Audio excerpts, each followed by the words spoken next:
पूजयार्थं प्रतिगृह्यतामि। ॐ भूर्भुवः श्रीव्यासदेवी पूजनान्ते च माल्यार्पणं समर्पयामि। नमो नमः। ॐ व्यासाय विष्णुरूपाय व्यासरूपाय विष्णवे नमो वै ब्रह्मणदे वासिष्ठाय ते नमः। ॐ तेयं तदा परिभवगुणमभीष्टदोः तीर्थास्पदं शिवपुरं चिन्नुतं शरण्यं प्रत्यार्तिहं प्रणतपादपपादिभोगो वन्दे महापुरुषते चरणारविन्दो। ॐ यस्य स्मरणमात्रेण जन्मसंसारबन्धनात् विमुच्यते नमस्तस्मै विष्णवे प्रभवे विष्णवे। ॐ कृष्णाय वासुदेवाय देवकी नन्दनाय च नन्दगोपकुमाराय श्रीगोविन्दाय नमो नमः। ॐ जनमान्त्यस्य यदोनवयादितवर्तैशाद्यसौभाग्यसुराट तेने ब्रह्महृदायादिकवयमभियन्ति यत् सूर्यः तेजो वारिमृतां यथा विनिमयो यत्र सर्गो मृषा धाम्ना स्वेन सदा निरस्तकुहक सत्यं परं धीमहि। श्री व्यासदेव पूजनान्ते च मानसिक पूजयामि आसनं समर्पयामि। नमो नमः। व्यासदेव भगवान की जय। बोलिए सुखदेव जी महाराज की जय। लंबोदरं परमं सुंदरं वैकदन्तं रक्तांबरं त्रिनयनं परमं पवित्रम् उद्दिवाकर्णभोज्ज्वलकान्तिकान्तम् विघ्नेश्वरं सकलविघ्नहरं नमामि। अखण्डानन्दबोधाय शिष्यसन्तापहारिणे सच्चिदानन्दरूपाय तस्मै श्रीगुरवे नमः। ध्यानमूलं गुरुमूर्ति पूजामूलं गुरुपदम् मन्त्रमूलं गुरुर्वाक्यं मोक्षमूलं गुरुकृपा। कृष्णाय वासुदेवाय हरये परमात्मने प्रणतः क्लेशनाशाय गोविन्दाय नमो नमः।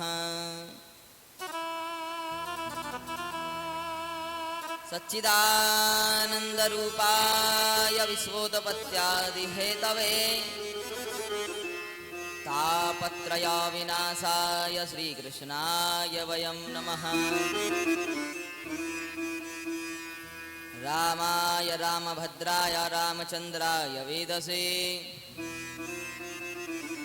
रघुनाथाय नाथाय सीताया पतये नमः। मनोजवं मारुतितुल्यवेगं जितेन्द्रियं बुद्धिमतां वरिष्ठं वातात्मजं वानरयूथमुख्यं श्रीरामदूतं शरणं प्रपद्ये। सानन्दमानन्दगगने वसन्तम् आनन्दकन्दं मृतपापवृन्दं वाराणसीनाथ मम नाथनाथं श्रीविश्वनाथं शरणं प्रपद्ये। आइए हनुमंत विराजिए मैं कथा करूं मत अनुसार प्रेम से गद्दी धरूं मेरे हनुमंत करो स्वीकार। जय जय जय राधा रमन जय जय नवल किशोर जय गोपी चित चोर प्रभु जय जय माखन चोर। सब द्वारन को छोड़ के मैं आयो तेरे द्वार। ओ ब्रस भानु की लाडली तन मेरी ओर निहार। परात्पर परम मंगलमय परात्पर अखिलेश्वर कारण करुणा वरुणाल्य पीतांबरधारी भक्तवांशित कल्पतरु श्री बालकृष्ण लाल की वांगमयी प्रतिमूर्ति श्रीमद् भागवत महापुराण। बोले बांके बिहारी लाल की जय हो। करुणामयी बहनों एवं समस्त उपस्थित भक्त वृंद भाई बंधु आचार्य गण और संगीत कलाकार और स्नेह करने योग्य छोटे छोटे बच्चों, लौकिक अलौकिक दृश्य अदृश्य समस्त शक्तियों को इस व्यास पीठ की तरफ से बहुत ही स्नेह से भरा इस दास का जय जय श्री राधे जय जय श्री श्याम परम सौभाग्य का विषय है। आपके पवित्र गांव जरेलिया की इस पवित्र भूमि पर प्राचीन शिव मंदिर की पवित्र भूमि पर बट वृक्ष और पीपल के वृक्ष की छाव में चल रही श्रीमद् भागवत अमृत वर्षा का आज पंचम दिवस है। तो चलिए मन और वाणी को पवित्र करने के लिए एक छोटा सा हरि कीर्तन सभी भाव से गाएंगे और तालियां बजा करके गाएंगे। और हमारे रमण बिहारी हम हैं रमण बिहारी। ओ ठाकुर हमरे रमण बिहारी हम हैं रमण बिहारी के। ठाकुर हमरे रमण बिहारी हम हैं रमण बिहारी के। ओ ठाकुर हमरे रमण बिहारी हम हैं रमण बिहारी के। साधु सेवा धर्म हमारा कामन दुनियादारी से। ओ ठाकुर धर्म हमारा कामना दुनियादारी से। हम हो गए अवध बिहारी के हम हो गए रमण बिहारी के। बिहारी के ठाकुर हमरे रमण बिहारी हम हैं रमण बिहारी के। हमरे रमण बिहारी हम हैं रमण बिहारी के।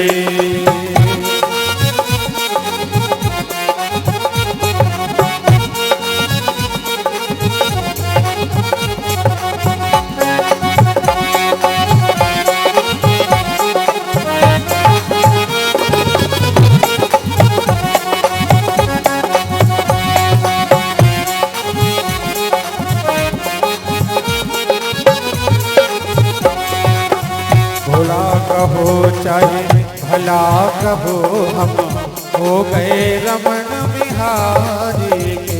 ओ बुरा कहो चाहे भला कहो हम हो गए रमण बिहारी के। बुरा कहो या भला कहो हम हो गए रमण बिहारी के। ओ ठाकुर हमरे रमण बिहारी हम हैं रमण बिहारी के। हम हो गए रमण बिहारी के हम हो गए वाके बिहारी के। हम हो गए रमण बिहारी के हम हो गए वाके बिहारी के। हम हो गए रमण बिहारी के हम हो गए वाके बिहारी के। ओ ठाकुर हमरे रमण बिहारी हम हैं रमण बिहारी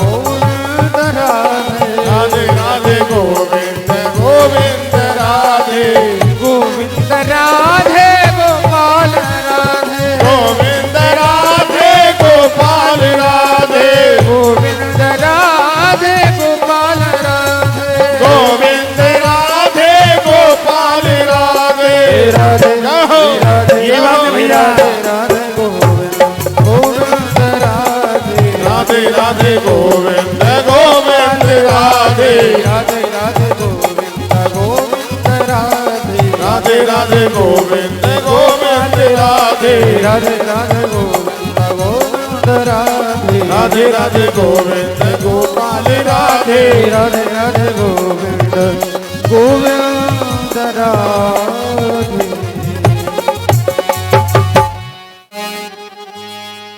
निज मन मुकुर सुधार वरनाहु रघुवर विमल यश जो दायक फल बोले बांके बिहारी लाल की जय हो जय जय श्री राधे। राधे।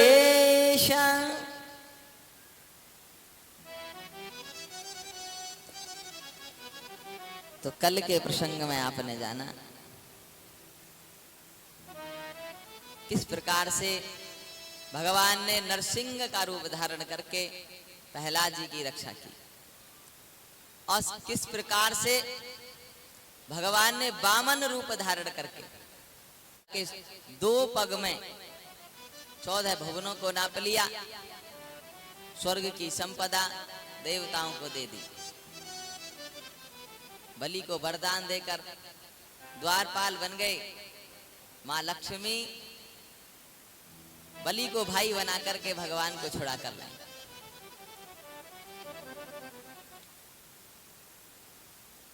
राजा परीक्षित कह रहे हैं सुखदेव जी महाराज से, गुरुवर आप मुझे कृष्ण कथा सुनाओ ना। तो सुखदेव स्वामी बोले कि कृष्ण कथा तो मैं तुम्हें सुनाऊंगा, लेकिन उससे पहले राम कथा आती है और राम कथा का इतना बड़ा विस्तार है, भगवान के नाम का इतना बड़ा विस्तार है कि संतों ने इतना लिख दिया कि असित गिरि समम स्यात् कज्जलम सिंधु पात्रे सुर तरवर शाखा लेखनी पत्र मुरवि लिखित यदि गृहीत्वा शारदा सर्वकालम तदपि तब गुणानाम मीश पारन नया। जो नीलगिरी पर्वत है ना, असित गिरि समम स्यात्, जो नीलगिरी पर्वत हैं काले काले, उनको पीसा जाए और उन पर्वतों को पीस करके उनकी शाही बनाई जाए और उसको सिंधु में मिला दिया जाए। सुर तरवरु शाखा, जो स्वर्ग लोक में कल्प तरु है, उसकी लेखनी बनाई जाए और लिखित यदि गृहीत्वा शारदा सर्वकालम, विद्या की देवी माता शारदा स्वयं भगवान के नाम को, गुण को लिखने के लिए बैठे हैं। तदपि तब गुणानाम मीश पारन न याति, तब भी आपके गुणों की कोई पार नहीं पा सकता। इसलिए कहूँ कहाँ बढ़ना बढ़ाई, राम न सकहि नाम गुण गाई। कहूँ कहाँ लगी नाम बढ़ाई, राम न सकहि नाम गुण गाई। मंगल भवन अमंगल हारी, प्रभु दशरथ अजिर बिहारी। कहूँ कहाँ लगी नाम बढ़ाई, राम न सकहि नाम गुण भगवान के नाम के गुण की कोई पार है ही नहीं। इसलिए जितना हो सके केवल भगवान के नाम का संकीर्तन हमें करना चाहिए, भगवान को जानने की कोशिश नहीं करनी चाहिए। अच्छा, एक बार हम दिल्ली में गए अनुष्ठान करने के लिए और वहां एक सज्जन आए और हमसे बोले, आप भगवान को मानते हैं? हमने कहा बिल्कुल मानते हैं। बोले मैं तो नहीं मानता। मत मानो। अच्छा, आप भगवान को मानते हो तो मुझे दिखाओ कहाँ है भगवान। अब हम भी सोच में पड़ गए। हमने ठाकुर जी को याद किया, मैं क्या जवाब दें भाई। अब ठाकुर जी बोले कि इससे पूछो इसमें बुद्धि है। हमने पूछ लिया, अच्छा आपके आप अंदर बुद्धि है? बोले हाँ बिल्कुल है। आप हमें बुद्धि दिखा दो, हम आपको भगवान अभी दिखाएंगे। आप तो चुप। तो कुछ लोग ऐसे होते हैं जो भगवान को नहीं मानते। और नहीं मानते मत मानो, हम तो मानते हैं। अरे हमारे मानने से तुम्हें क्या आपत्ति है? तो भगवान का तो इतना बड़ा नाम है और उस नाम का उससे भी बड़ा गुण है, कोई पार ही नहीं। सुखदेव स्वामी कह रहे हैं राजा परीक्षित, भगवान राम की कथा को मैं तुम्हें संक्षेप में सुनाऊंगा, क्योंकि फिर कृष्ण कथा भी कहनी है और समय का अभाव है। तो बता रहे हैं कि नारायण के हुए ब्रह्मा और ब्रह्मा जी के हुए मरीचि और मरीचि के हुए कश्यप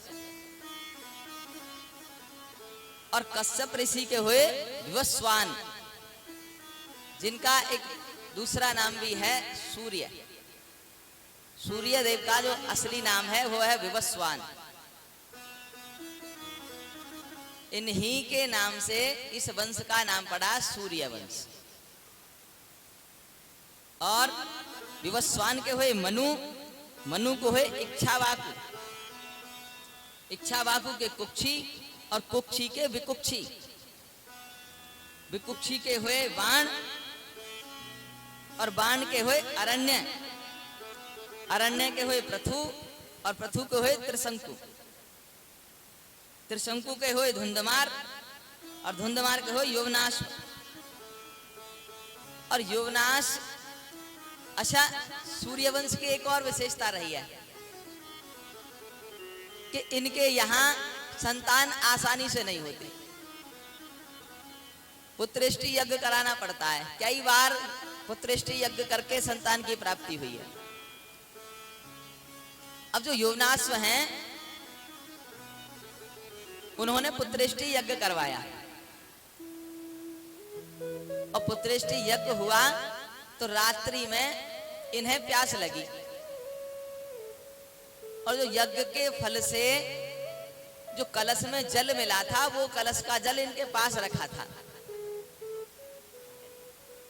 अब वो जल पीना तो था पत्नी को और पी लिया राजा ने। अब ऋषि वशिष्ठ ने ध्यान लगाकर देखा, बोले राजन ये तो गड़बड़ हो गई। बोले क्या हुआ गुरुवर? बोले जो जल तुम्हारी पत्नी को पीना चाहिए था वो तुमने पी लिया और अब तो तुम्हें ही संतान होगी। तुम्हारा युवनाश्व के पेट को चीरा और बच्चे को निकाला।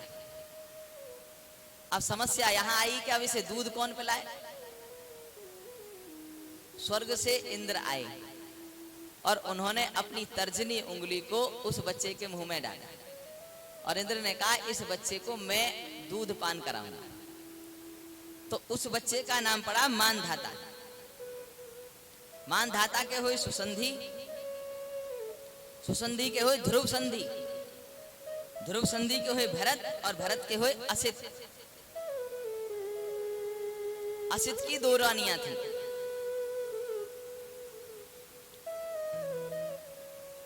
असित की थी कई रानियां और महाराज संतान की प्राप्ति इन्हें भी नहीं हुई और इन्होंने भी पुत्रेष्टि यज्ञ करवाया और चरु को अपनी सबसे बड़ी पत्नी को दिया। लेकिन जो और रानियां थीं उन्होंने ईर्षा के वश आकर के उस पत्नी को जहर दे दिया, उस बच्चे को गर्भ में नष्ट करने के लिए। अब जब जहर दे दिया तो गुरु वशिष्ठ को पता चली, तो गुरु वशिष्ठ ने अपने मंत्रों की शक्ति से उस बच्चे को बचा लिया। लेकिन वो जो जहर दिया था वो उनके सर पे इकट्ठा हो गया और जब उस बच्चे का जन्म हुआ तो वो जहर उसके सिर पे रखा हुआ आया, तो नाम पड़ा सगर। सगर महाराज के 2 पत्नियां हैं, एक के 2 पुत्र हुए और एक के हुआ 1 मास का पिंड। रानी ने क्रोध में आकर के उसके 60,000 टुकड़े कर दिए और गुरु वशिष्ठ ने मंत्रों की शक्ति से उन सब में जान डाल दी। तो इस प्रकार से राजा सगर के 60,000 पुत्र हुए। और जब 60,000 पुत्र हुए तो राजा सगर ने एक बार अश्वमेघ यज्ञ किया, और अश्वमेघ यज्ञ किया तो यज्ञ में इंद्र आए और घोड़े को चुरा कर ले गए और घोड़े को वहां बांध दिया जहां कपिल मुनि तपस्या कर रहे थे। कपिल मुनि के आश्रम पर बांध गए और इंद्रदेव चले गए। अब 60,000 पुत्र सगर के जो थे वो उस घोड़े को ढूंढने के लिए गए। अब उन्होंने देखा कि कपिल देव के आश्रम पर वो घोड़े बंधे हैं। अब जब वहां देखा तो उनको चोर समझ लिया और उल्टा सीधा कह दिया। और जैसे ही कपिल देव की ध्यान से समाधि भंग हुई और उन्होंने अपने नेत्र खोले तो 60,000 पुत्र वहीं जलकर भस्म हो गए। पुत्र जलकर भस्म हो गए महाराज। अब तो राजा सगर वहां आए, उन्होंने भगवान कपिल से क्षमा याचना की और उनसे पूछा महाराज इनकी मुक्ति का तो उपाय बताओ कम से कम। बोले जब भगवान ने वामन अवतार लिया था तो ब्रह्मा जी ने अपने कमंडल में उनके चरण धोकर के जल रखा था, अगर वो जल ला करके इनका स्पर्श कराया जाए तो इनकी मुक्ति हो जाएगी। असमंजस ने खूब तपस्या की। पहले सगर ने तपस्या की, सगर के पुत्र हुए असमंजस, उसने भी खूब तपस्या की, लेकिन गंगा जी प्रसन्न नहीं हुई। असमंजस के हुए अंशुमान, उन्होंने भी खूब तपस्या की, लेकिन गंगा मैया प्रसन्न नहीं हुई। अंशुमान के हुए दिलीप,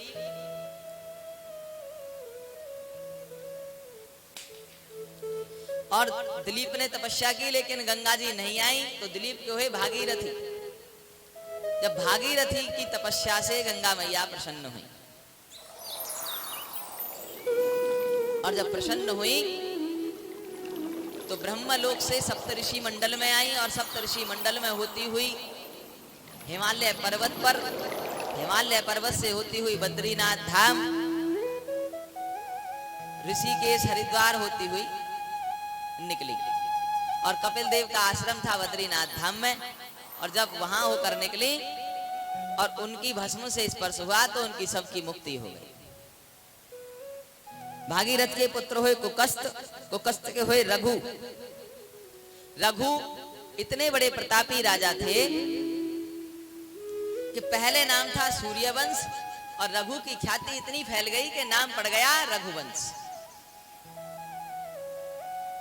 रघु के हुए प्रबुद्ध, प्रबुद्ध के हुए शंखण, और शंखण के हुए सुदर्शन, और सुदर्शन के हुए अग्निवर्ण, अग्निवर्ण के हुए शीघ्रक, और शीघ्रक के हुए मरु, और मरु के हुए प्रसुश्रुप, और प्रसुश्रुप के हुए अम्बरीश, और अम्बरीश के नहुस, नहुस के ययाति, ययाति के नाभाग, नाभाग के अज, और अज के पुत्र हुए राजा दशरथ। 3 रानी आए राजा दशरथ, कौशल्या, कैकेयी और सुमंत्रा, लेकिन संतान नहीं है। अब जब संतान नहीं है तो राजा दशरथ मन में विचार कर रहे हैं कि भाई संतान की प्राप्ति तो होनी ही चाहिए। अच्छा, संतान तो है, एक पुत्री है शांता, राजा दशरथ की एक पुत्री है शांता, जो श्रृंगी ऋषि को दे दी। लेकिन एक दिन राजा दशरथ के मन में गिलानी हुई।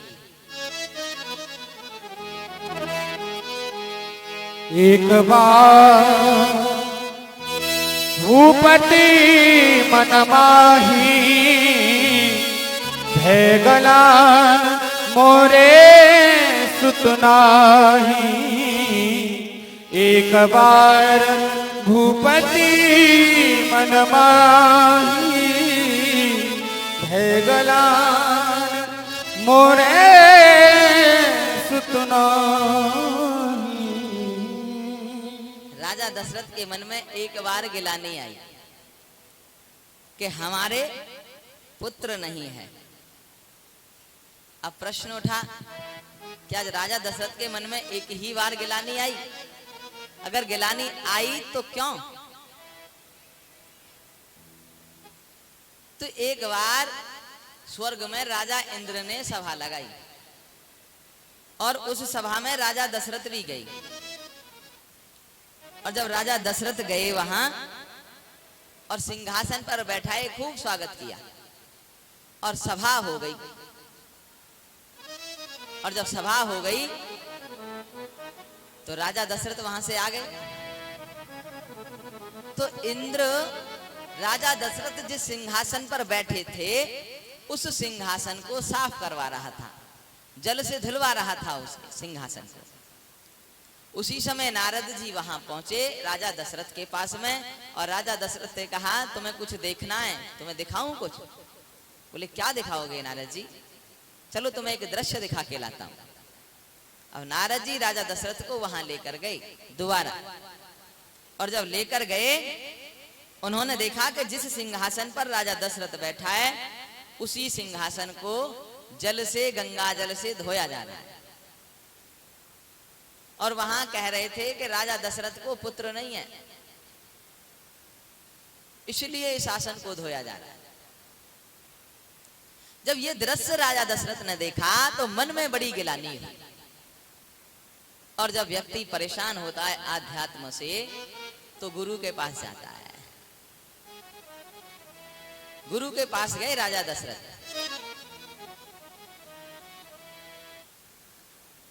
और गुरु के पास जाकर के चरण वंदन किया और पूरी व्यथा कह सुनाई। गुरु वशिष्ठ ने कह दिया चिंता ना करो, अरे एक नहीं दो नहीं तुम्हें 4 पुत्रों की प्राप्ति होगी, लेकिन तुम्हें यज्ञ करना पड़ेगा। अब तो राजा दशरथ ने श्रृंगी ऋषि को बुलवाया और पुत्रेष्टि यज्ञ करवाया।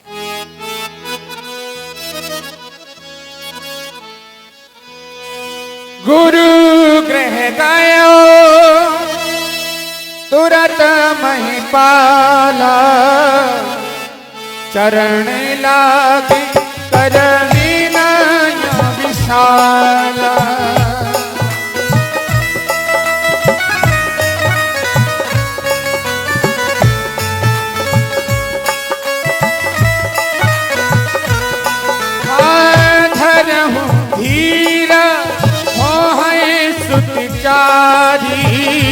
त्रिभुवन विदित भगत भयहारी,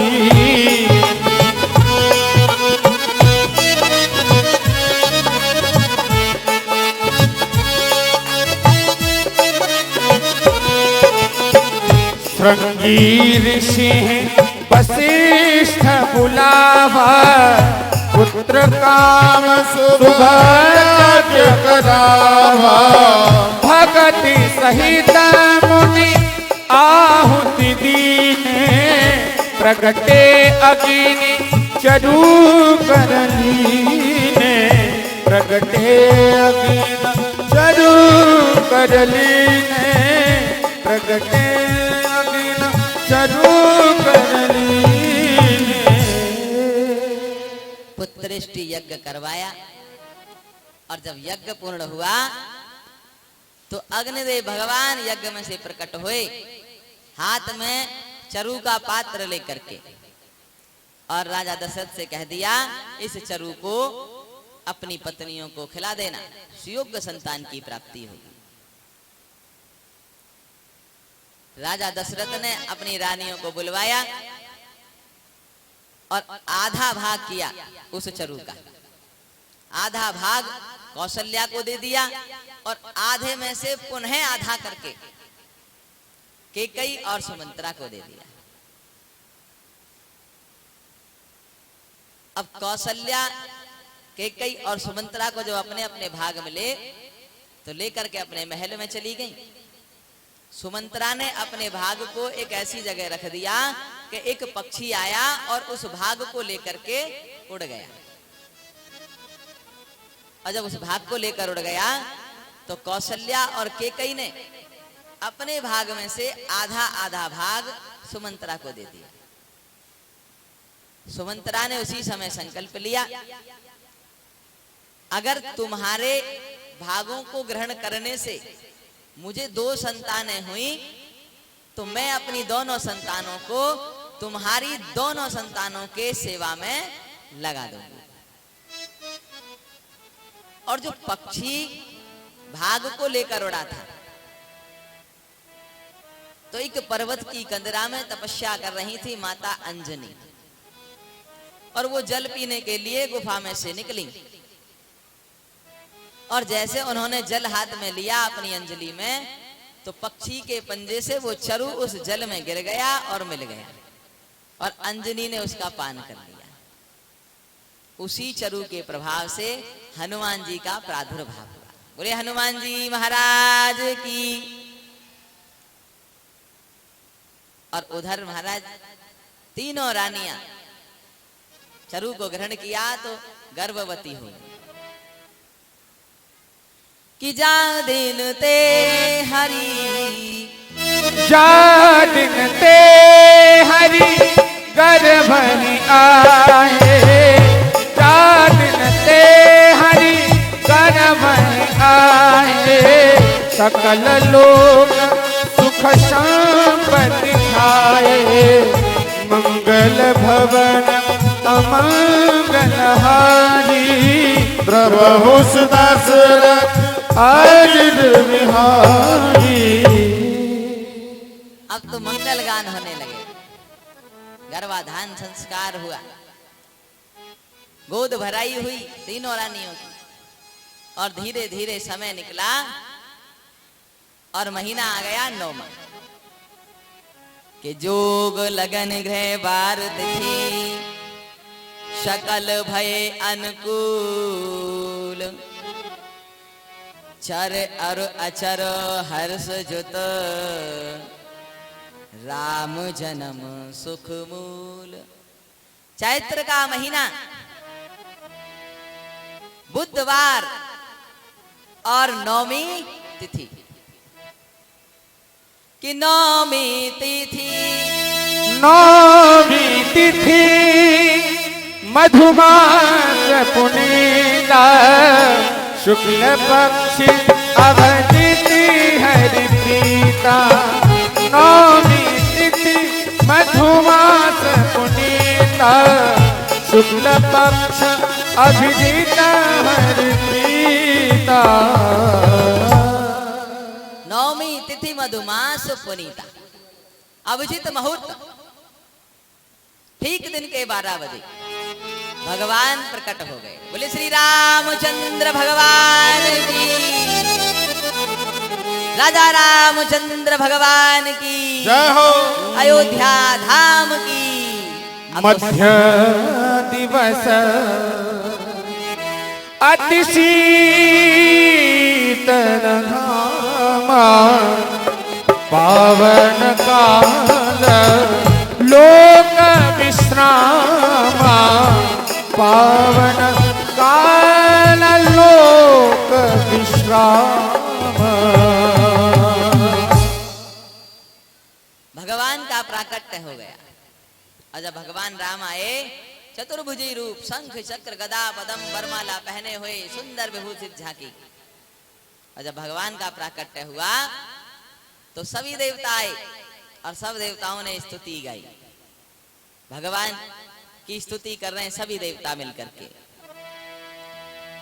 कि भय प्रकट कृपाला, दीन दयाला, कौशल्या हितकारी, हर्षित महतारी, मुनि मनहारी, अद्भुत रूप विचारी, लोचन अभिरामा, तनु घन श्यामा निज आयुध भुज चारी भूषण वनमाला नयन विशाला शोभा सिंधु करारी कह दुई कर जोरी अस्तुत तोरी कह विद करहु अनंता माया गुण ज्ञानातीत अमाना वेद पुराण बनता करुणा सुख सागर सब गुण आगर जे गावै श्रुति संता सोम महित लागी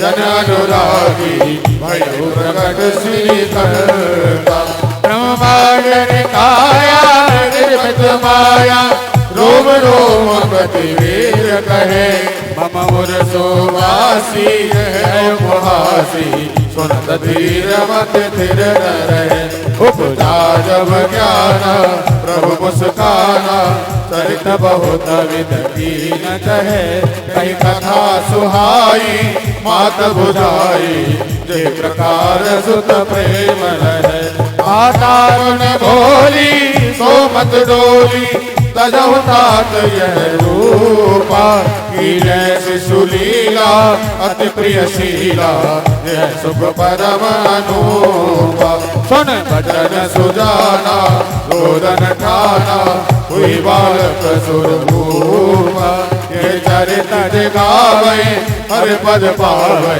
तेन परै भवकूपा विप्रधेन सुर संत हित लीन मनुज अवतार निज इच्छा निर्मित तनु माया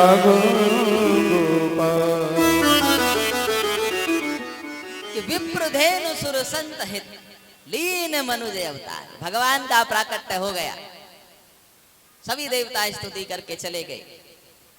माता कौशल्या देख रही हैं, भगवान की झांकी को निहार रही हैं, नेत्र सजल हो रहे हैं भगवान को देख करके।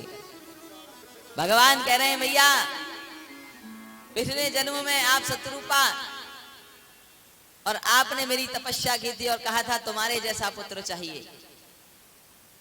अरे अब मेरे जैसा मैं कहां ढूंढने जाऊं, इसलिए मैंने सोचा मैं ही चलता हूं।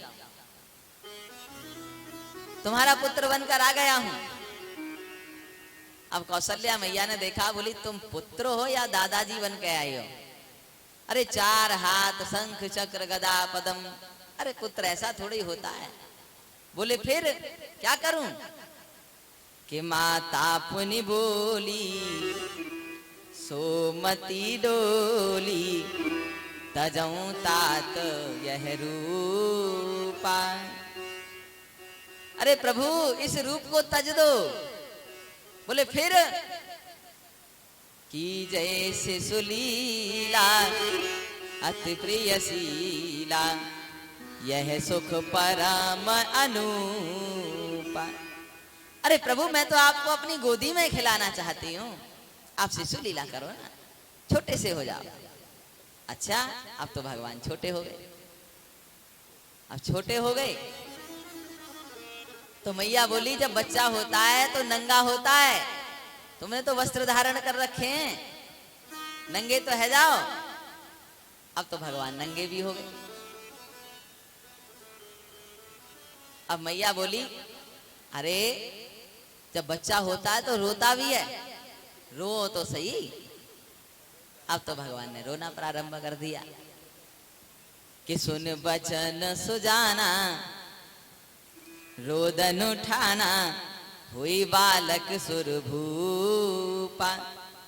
ये चरित जिगावई हरिपद पावई तेना परई भवकूपा। अगर पूरी रामायण पढ़ने का आपके पास समय नहीं है तो इस स्तुति को तो अवश्य पढ़ना चाहिए। इतना समय तो सबके पास है। भगवान राम की इस स्तुति का गायन जो करता है उसके सभी बंधन छूट जाते हैं और सीधे भगवान के वैकुंठ को जाते हैं। अब तो जब भगवान छोटे से हो गए और भगवान ने रोना प्रारंभ किया तो देखा क्या हुआ है कि पुत्र हुआ है। कौशल्या की दासी दौड़ी दौड़ी राजा दशरथ के पास गई। महाराज बधाई हो, बधाई हो।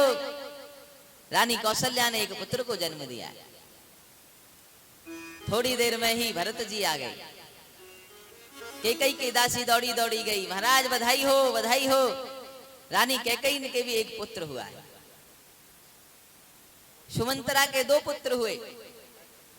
सुमंत्रा की दासी तो डबल हर्ष में है, बड़ी खुश हैं, 2 गुनी ज्यादा प्रसन्नता। महाराज बधाई हो, बधाई हो। रानी सुमंत्रा ने 2 पुत्रों को जन्म दिया। अब तो महाराज राजा दशरथ की खुशी का ठिकाना नहीं रहा। बड़े आनंदित हो रहे हैं राजा दशरथ। गुरु को बुलवाया, गौएं दान कराई, गुरुओं से नांदे मुख श्राद्ध करवाया, पितरों की पूजा कराई, तर्पण करवाया और खूब दान दिया।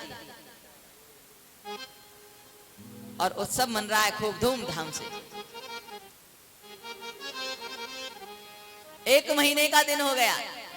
सूर्यदेव भगवान वहीं ठहर गए, लेकिन इस मर्म को वही जान सकता है जो भगवान का दास है। 1 महीने का दिन। चंद्रमा इंतजार में है, कब सूर्य जाएं, कब मैं आऊं, कब भगवान के दर्शन करूं। और जब 1 महीना हो गया तो चंद्रमा रुष्ट हो गए, वन में जाकर बैठ गए। भगवान गए, क्या बात है? बोले प्रभु आपके अवतार को 1 मास हो गया, लेकिन ये सूर्य ने तो अपने रथ को वहीं रोक दिया है, उनकी गति एकदम थमसी गई है, ये आगे बढ़ते ही नहीं है, मुझे अवसर ही नहीं मिल रहा आपके दर्शन का, क्या करूं? भगवान ने कहा चिंता ना करो, अब के दिन के 12 बजे आया हूं, अगली बार रात के 12 बजे आऊंगा और फिर खूब दर्शन करना।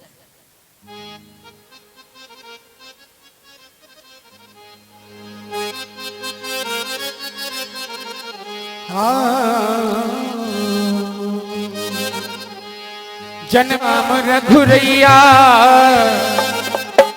अवध में बाजे बधैया। जन्म में है राम रघुरैया, अवध में बाजे बधैया। बाजे बधैया, बाजे बधैया, बाजे बधैया, बाजे बधैया, बाजे बधैया, बाजे बधैया, बाजे बधैया, बाजे बधैया। जन्मे है राम रघुरैया, अवध में बाजे बधैया। जन्मे है राम रघुरैया, अवध में बाजे बधैया।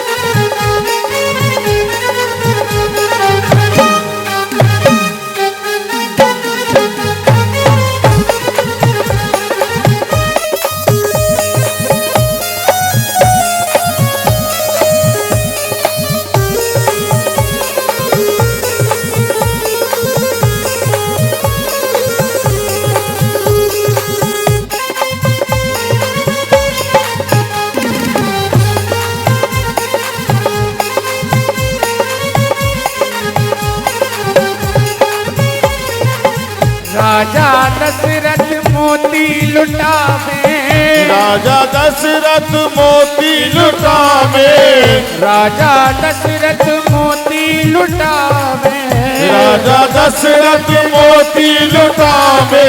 मैया लुटावे रुपैया, अवध में बाजे बधैया। जन्मे है राम रघुरैया, अवध में बाजे बधैया।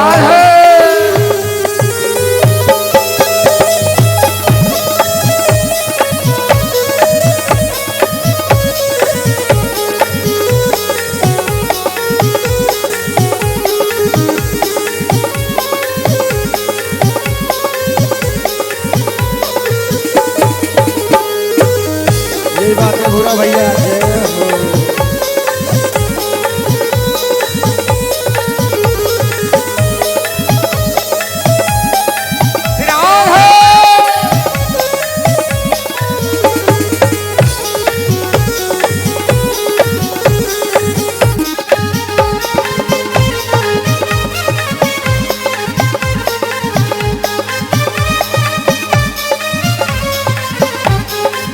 राम लक्ष्मण भरत शत्रुघ्न राम लक्ष्मण भरत शत्रुघ्न राम लक्ष्मण भरत शत्रुघ्न राम लक्ष्मण भरत शत्रुघ्न गोदी में जय हो भैया अवध में वाले बधैया जन में है राम रघुरैया अवध में बाजे बधैया वे राम रघुरैया अवध में वाले बधैया जन में है राम रघुरैया अवध में बाजे बधैया भोजन में है राम रघुरैया अवध में वाले बधैया जन में है राम रघुरैया अवध में बाजे बधैया बधैया।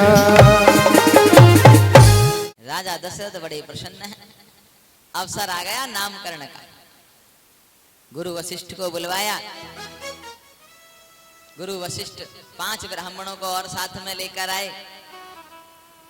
खूब पूजा करवाई, सुंदर सुंदर वेदियां बनाई और सब देवों का आह्वान किया, पूजन किया, हवन कराया, सबको भोग दिलवाया और उसके उपरांत नाम रखने प्रारंभ किए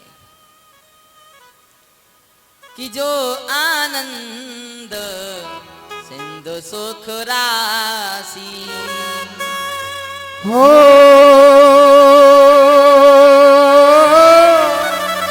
जो आनंद सिंधु सुख राशि करते त्रैलोक सुपारी राम सिया राम जय जय राम राम सिया राम जय जय राम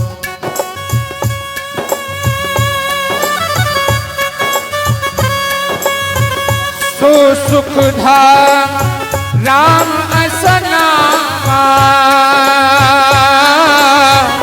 अखिल लोक दायक विश्राम राम सिया राम जय जय राम राम सिया राम जय जय राम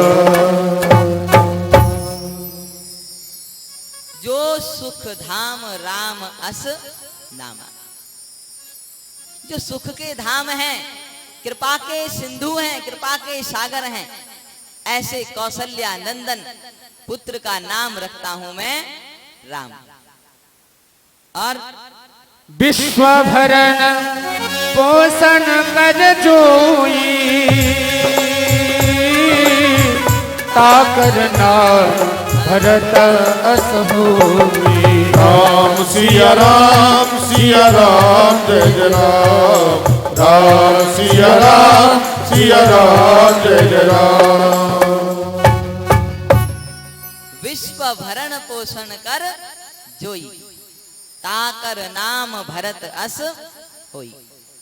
जो पूरे विश्व का भरण पोषण करने की क्षमता रखते हैं, ऐसे जो तुम्हारे पुत्र हैं कैकेयी नंदन, उनका नाम रखता हूं मैं भरत।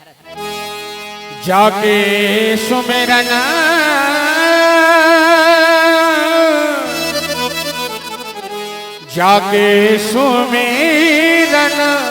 तेरी पुनासा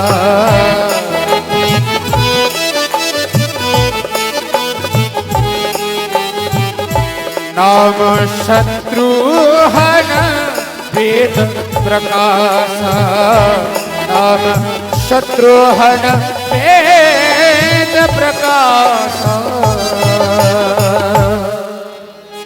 जाके सुमिरन से रिपु नासा।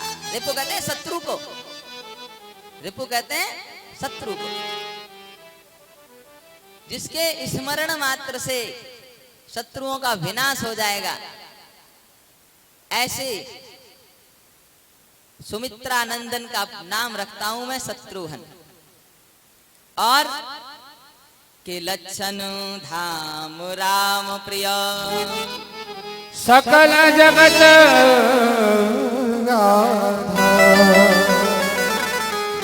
गुरु वशिष्ठ तेहि लक्ष्मण नाम उदार। जो लक्षणों की खान है भगवान राम के बड़े प्रिय होंगे, ऐसे तुम्हारे चौथे पुत्र का नाम रखता हूं मैं लक्ष्मण। चारों भाइयों के नाम रख गए। भोले बाबा भी आए, दर्शन करके गए, काग भुसुंडी जी के साथ में आए। देखिए राम कथा में आपको सूक्ष्म में सुना रहा हूं। अगर ठाकुर जी कृपा करेंगे, महादेव जी की कृपा होगी और वो चाहेंगे कि राम कथा सुने, तो फिर 11 दिन की राम कथा आपको सुनाएंगे, क्योंकि 9 दिन में मुझसे पूरी नहीं हो पाती राम कथा। अगर महादेव चाहेंगे और वो सुनना चाहें राम कथा, तो कृपा करेंगे, फिर बुलाएंगे, फिर आपको राम कथा विस्तार से सुनाएंगे 11 दिन की। इसलिए आज जो राम कथा मैं आपको सुनाऊंगा वो सूक्ष्म है। बाबा भोलेनाथ काग भुसुंडी जी को लेके आए, भगवान के दर्शन करके गए, और उसके उपरांत में राजा दशरथ ने गुरुजी के गुरुकुल में पढ़ने के लिए भेज दिया, और थोड़े से ही समय में सभी विद्याओं का अध्ययन चारों भाइयों ने कर लिया। कि गुरु ग्रह गए तुरत रघुराई, अल्पकाल विद्या सब पाई। गुरु कह गया रघुराई, अल्पकाल विद्या सब पाई। थोड़े से ही समय में विद्या का संपूर्ण ज्ञान लेकर के अपने नगर वापस आए अयोध्या धाम में। और भगवान राम का एक ही नियम था, क्या? प्रातः काल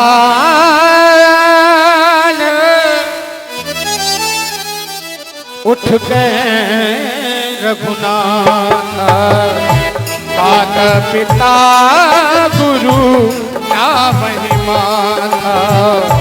माता पिता गुरु ना महिमा था।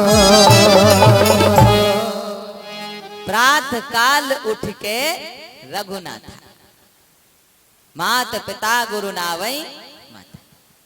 प्रातः काल उठ के भगवान राम अपने माता पिता गुरु के चरणों में वंदन करते हैं और अपने भाइयों से भी करवाते हैं, क्योंकि जैसे संस्कार, जैसे गुण बड़े भाई में होते हैं, उसका असर ही छोटों के ऊपर होता है। जैसा व्यवहार हम अपने छोटे भाइयों के साथ करते हैं, बहनों के साथ करते हैं, ऐसा ही वो सीख जाता है। कुछ समय व्यतीत हुआ, विश्वामित्र तपस्या करते थे वन में, तो निशाचरों की वहां बहुत भीड़ भाड़ थी, यज्ञ को विध्वंस कर जाते थे, तपस्या को भंग करवा देते थे। तो एक दिन मन में विचार करने लगे, क्या किया जाए, क्या करें। गाधी तनया मन,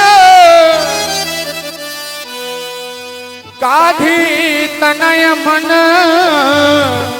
चिंता व्यापी। हरि बिन मराहि ना निश्चर पापी। हरि बिन मराहि ना निश्चर पापी। गाधी तनया मन चिंता व्यापी। मन में विचार कर रहे हैं, भगवान का प्राकट्य होना चाहिए, बिना उनके इन निशाचरों को कोई नहीं मार सकता। और मन में विचार आ गया कि प्रभु का अवतार तो हो गया है, क्यों ना मैं उन्हीं के पास जाऊं और उनको लेकर आऊं। अयोध्या में पहुंचे विश्वामित्र, राजा दशरथ दरवाजे पर ही गए, उनका खूब स्वागत किया, आदर के साथ लेकर आए और सिंहासन पर बिठाया, जलपान करवाया, विश्वामित्र ने कहा तुम्हारे राम और लक्ष्मण मुझे चाहिए। मैं भजन करता हूं तो निश्चर मुझे परेशान करते हैं और उनके वध के लिए मैं तुम्हारे दोनों पुत्रों को ले जाना चाहता हूं। जैसे ही राजा दशरथ ने सुना तो व्याकुल हो उठे, चरणों में गिर गए विश्वामित्र के। प्रभु, चौथे पन में मैंने पुत्रों को देखा है, अगर तुम चाहो तो मेरे प्राण ले लो, लेकिन मेरे पुत्रों को मुझसे मत मांगो। बोले मैं हमेशा के लिए नहीं ले जा रहा हूं, कुछ दिन के लिए ले जा रहा हूं, फिर तुम्हें लाकर वापस दे दूंगा। बोले नहीं, वो बहुत बड़े बड़े निश्चर हैं और मेरे पुत्र तो अभी बहुत छोटे छोटे बारे बारे हैं। अरे वो कहां युद्ध कर पाएंगे, मैं अपनी सेना को भेज देता हूं आपके साथ। बोले नहीं, हम तो राम और लक्ष्मण को ही लेकर जाएंगे। चारों सुत मुझे प्राण की नाई, पर राम देता नहीं बनत गुसाई। राम देता नहीं बनत गुसाई। राम देता नहीं बनत गुसाई। वैसे तो मुझे चारों पुत्र प्राणों से प्रिय हैं, अगर तुम चाहो तो राम को छोड़ करके और तीनों में से किसी को ले जाओ, लेकिन मेरे राम को मुझसे जुदा मत करो। गुरु वशिष्ठ के समझाने से राजा दशरथ मान गए और राम और लक्ष्मण को विश्वामित्र के साथ भेज दिया। अब विश्वामित्र के पास साथ भेजा तो विश्वामित्र भजन में बैठे और ताड़का आई, ताड़का का वध कर दिया। एक और थे राक्षस मारीच, एक बाण में 100 योजन पार 100 योजन की दूरी पर जाकर पड़े, लेकिन मृत्यु दंड नहीं दिया, क्योंकि भगवान को पता है कि मेरी लीला में ये आगे काम आएगा, इसलिए 100 योजन की दूरी पर सागर पार फेंक दिया। विश्वामित्र की तपस्या को करवाया, यज्ञ को करवाया। अब विश्वामित्र के पास में निमंत्रण आया है जनकपुरी से, स्वयंवर हो रहा है वहां राजा जनक की पुत्री सीता का, और राजा जनक की प्रतिज्ञा है कि जो इस धनुष पर प्रतिंचा चढ़ाएगा उसके साथ मैं अपनी पुत्री सीता का विवाह करूंगा। अब तो जनकपुरी के लिए विश्वामित्र राम और लक्ष्मण को लेकर चल दिए, और जब रास्ते में जा रहे थे तो उन्होंने वहां एक आश्चर्य देखा कि आश्रम एक दीख जग माही। आश्रम एक दीख मग माही, मृग जीव जंतु तहनाई। आश्रम एक दीख मग माही, आश्रम एक दीख मग माही। खग मृग जीव जंतु तहनाई, खग मृग जीव जंतु तहनाई। एक आश्रम देखा, लेकिन कोई जीव जंतु, कोई ऋषि मुनि कुछ नहीं वहां, एकदम सुनसान, और एक पत्थर की शिला उस आश्रम के आगे पड़ी थी। राम जी ने पूछा, गुरुवर ये क्या है? विश्वामित्र ने बताया कि गौतम नारी श्राप बस उपल देह धर धीर, चरण सरज रज चाहती। कृपा कदहु रघुवीर। पूरी कथा सुनाई। राम ये ऋषि गौतम की नारी है अहिल्या, और ये तुम्हारे चरणों की धूल चाहती, तुम अपने चरण का स्पर्श इनसे कर दो। भगवान ने कहा हम क्षत्रिय हैं, और हम किसी स्त्री, वो भी ऋषि पत्नी को अपने चरण से स्पर्श करें, ऐसा नहीं हो सकता गुरुवर। लेकिन हाँ, ये हमारे लिए वंदनीय है, पूजनीय है, हम इनकी परिक्रमा कर सकते हैं। राम जी ने उस शिला की परिक्रमा करी तो अहिल्या का उद्धार हो गया। चरण वंदन किया और भगवान के धाम को चली गई। अब तो विश्वामित्र लेकर के राम लक्ष्मण को पहुंचे जनकपुरी। राजा जनक ने खूब स्वागत किया, चरण वंदन किया, चरण धोए और बड़े आदर से तीनों को बिठाया। अब बिठाया तो लक्ष्मण के मन में आई, क्यों ना जनकपुरी की शोभा को देख लिया जाए। भगवान राम लक्ष्मण जी के मन को पढ़ रहे थे, तो गुरु से कहा राम जी ने कि नाथ लखना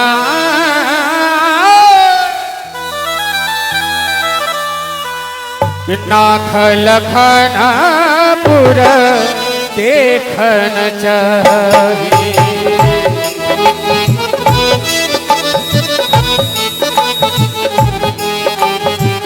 प्रभु संकोच डर प्रकट न करही। प्रभु संकोच डर प्रकट न करही। राम जी कह रहे हैं गुरुवर, लक्ष्मण जी को संकोच हो रहा है कहने में, लेकिन उनकी इच्छा है वो जनकपुरी की शोभा को देखें। गुरुवर के आदेश से राम और लक्ष्मण जनकपुरी में भ्रमण करने के लिए निकल पड़े और सब नर नारी देख देख करके हर्षित हो रहे हैं, उल्लासित हो रहे हैं, बड़े प्रसन्न हो रहे हैं। और जिसके मन में जैसी भावना है भगवान उसको ऐसे ही दिखाई दे रहे हैं आज। कि जाकी रही भावना जैसी, जाकी रही भावना जैसी। प्रभु मूरत देखी तेज जैसी। प्रभु मूरत देखी तेज जैसी। जैसा जिसके मन में भाव, ऐसे ही भगवान उसे दिखाई दे रहे हैं।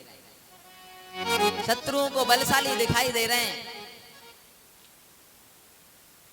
युक्तियों को स्वयं कामदेव के रूप में भगवान दिखाई दे रहे हैं,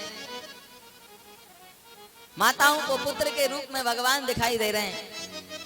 और घूमते घूमते दोनों भाई राजा जनक के बगीचे में पहुंच गए और वहां सीता अपनी सखियों के साथ में माता कात्यायनी की पूजा करने आई। और सीता की साथ में एक सखी थी, उसकी नजर भगवान पे पड़ी और वो सीता जी का हाथ पकड़ करके ले गई और दिखाया, देखो तो सही कितने सुंदर सुंदर दो राजकुमार हमारे बगीचे में आज भ्रमण करने आए। और जब सीता जी ने देखा तो सीता जी देखती रह गई। जनक दुलारी के जानकी प्यारी के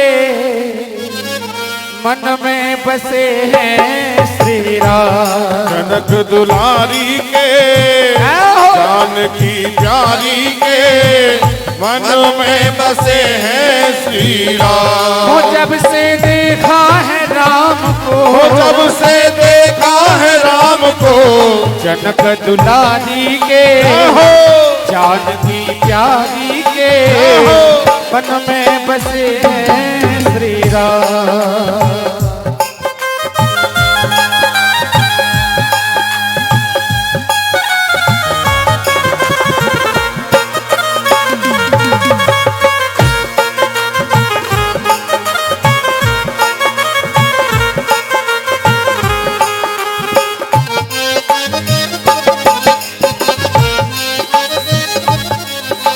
मंदिर में जनक दुलारी गौरा पूजन को आई। मंदिर में जनक दुलारी गौरा पूजन को आई।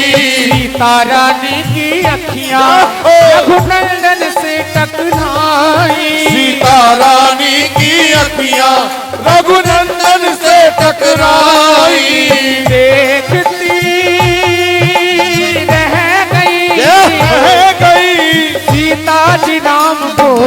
जनक दुलारी के जानकी प्यारी के मन में बसे हैं श्री राम।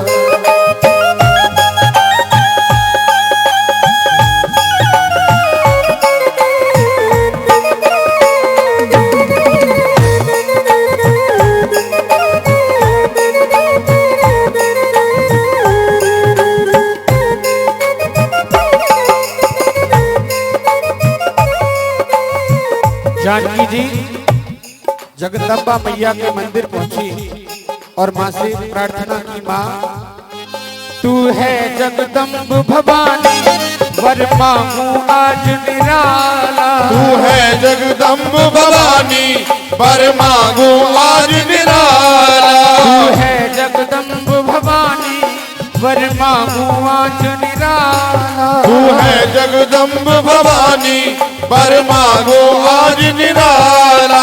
यह वर तो है वरदानी पहनाओ में वरमाला। ये वर तो है वरदानी पहनाओ में वरमाला। मैंने तो चुन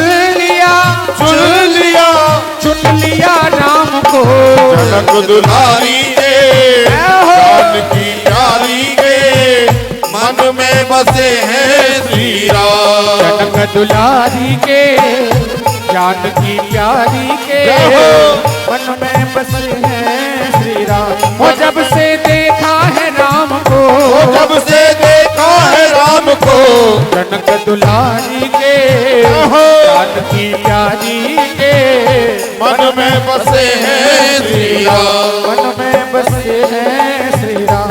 मन में बसे हैं श्री राम।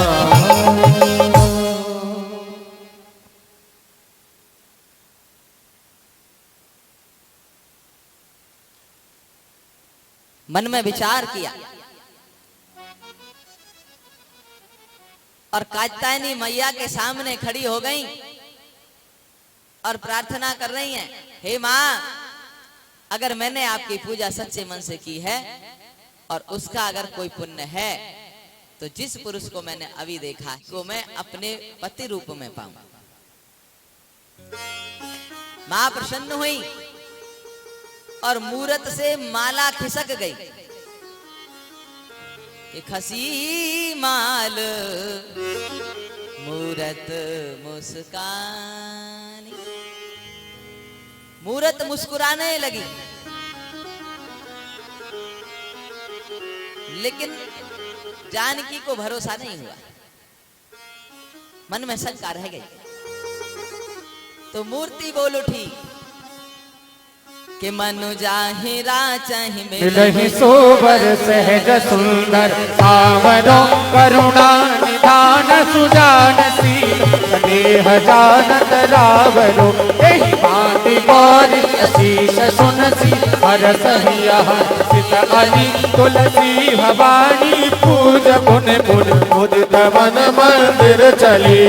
जान गौर अनुकूल सिंह हरस न जाए कहीं मंजुल मंगल मूल बाम अंग फरकन।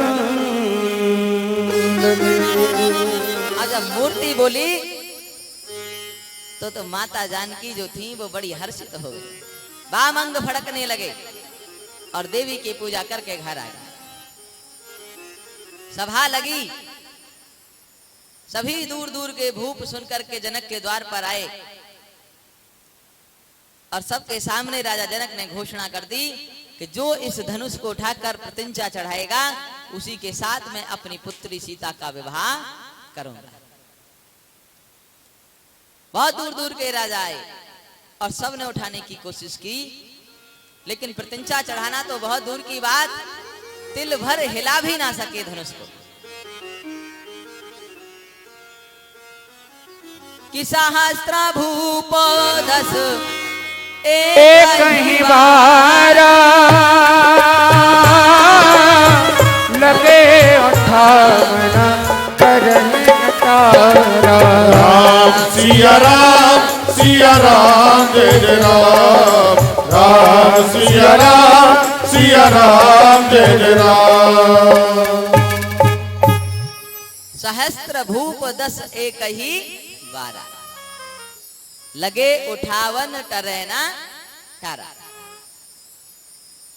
10,000 राजा, सहस्त्र भूप 10, सहस्त्र माने 1000, 10,000 राजा एक ही बार में लगे और लगे उठावन टरेना टारा।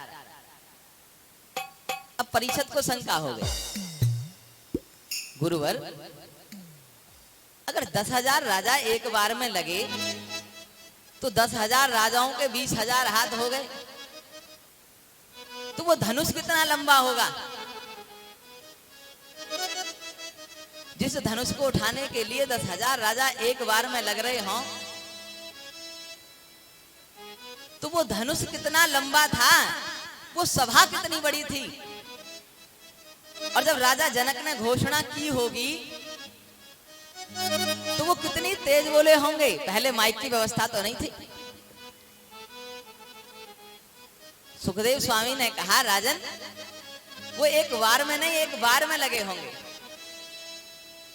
बार माने होता है दिन, ऐसा हो सकता है कि एक दिन में लगे हों। बोले अगर 10,000 राजा एक दिन में लगे हों और सबने 5-5 मिनट की कोशिश की हो, तो भी 10,000 राजाओं का नंबर एक दिन में नहीं आ सकता।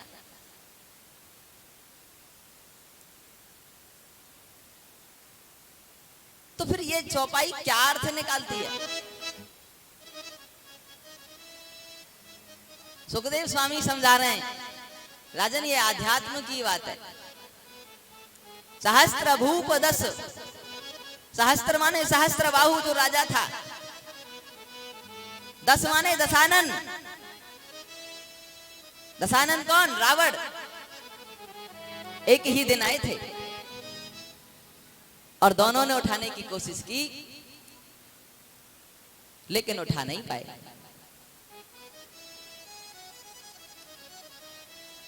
और रावण धनुष उठाने के लिए नहीं आया था। रावण तो ये देखने के लिए आया था कि इस धनुष को कौन उठाएगा, क्योंकि शंकर भगवान ने वरदान दिया था। ये जो धनुष है ये परशुराम का धनुष था, शंकर भगवान ने परशुराम को दिया था। और रावण को वरदान देते समय कह दिया था कि जो ये धनुष है मेरा, इस धनुष को जो तोड़ेगा वो तुम्हें नहीं छोड़ेगा। और रावण बहुत विद्वान था, मस्तिष्क की रेखा को पढ़ लेता था। और जो इस धनुष को तोड़ेगा उसके साथ 2 घटनाएं घटेंगी। एक तो उसे 14 वर्ष का वनवास झेलना पड़ेगा और उसी समय उसके पिता की मृत्यु हो जाएगी। तो रावण सबके मस्तिष्क को देखता हुआ घूम रहा था। किसके मस्तिष्क पर? ये 2 बातें लिखी हैं। और जब देखते देखते रावण आया राम जी के पास में, तो रुक गया और रुक करके कहने लगा, हे राम तुम्हारे मस्तक पर पिता मरण वनवास लिखा। हे राम तुम्हारे मस्तक पर पिता मरण वनवास लिखा। हे राम तुम्हारे मस्तक पर पिता मरण वनवास लिखा। हे राम तुम्हारे मस्तक पर पिता मरण वनवास लिखा। रावण आंखों से बातें कर रहे हैं राम जी से। राम तुम ही इस धनुष को तोड़ सकते हो। मैंने तुम्हारे मस्तक पर वो रेखा देखी है, तुम्हारे मस्तक पर ही वो रेखा है। बोले कौन सी? हे राम तुम्हारे मस्तक पर पिता मरण वनवास लिखा।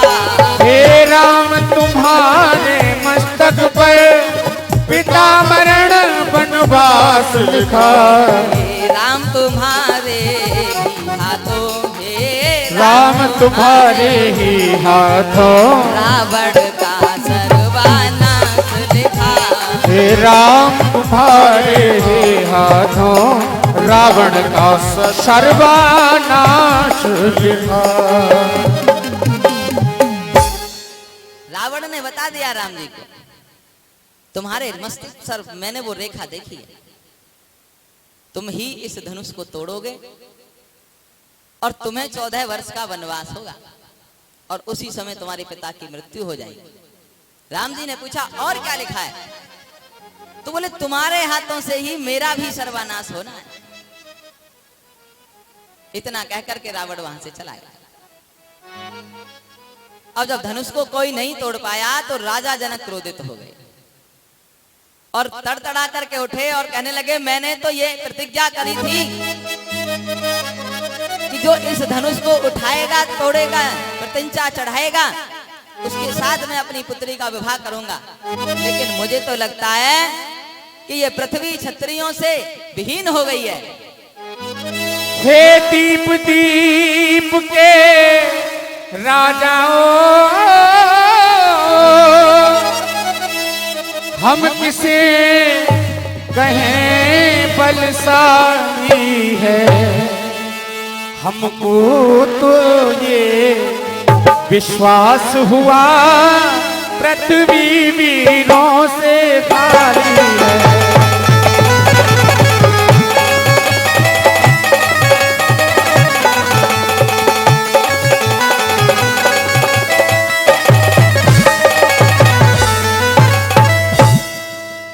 राजा जनक ने कहा, मुझे तो ऐसा लगता है इस पृथ्वी पर अब वीर नहीं रहे और मैंने कोई गलती कर दी प्रतिज्ञा लेकर के।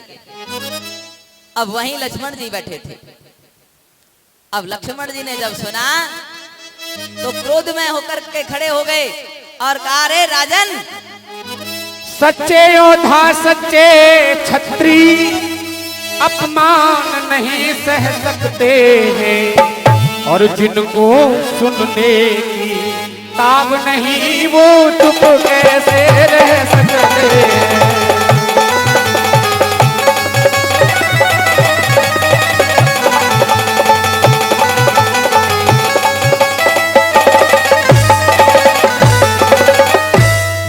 रघुवीर राम जी के होते अनुचित वाणी कह डाली है, ये सब वज्र से लगते हैं पृथ्वी वीरों से खाली है।